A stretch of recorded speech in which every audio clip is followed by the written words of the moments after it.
फ़लस्तीन, लबनान, Iran जे मुजाहिद शहीदन जी याद में खाना फरहंग में मुशाहिरो। रिपोर्ट मंजूर कालरो।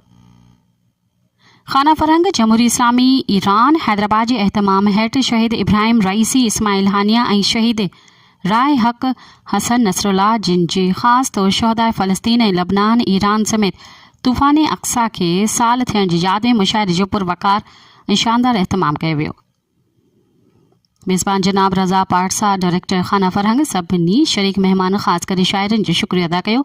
इन मौक़े ते सिंधी उर्दू शाइरनि पारां हक़ जे शहीदनि मुजाहिदनि खे शाइरी वसीले अक़ीदत जा गुल निछावर कंदे सलाम पेश कया ऐं इसराइली ज़ुल्मनि जी मज़म्मत कई।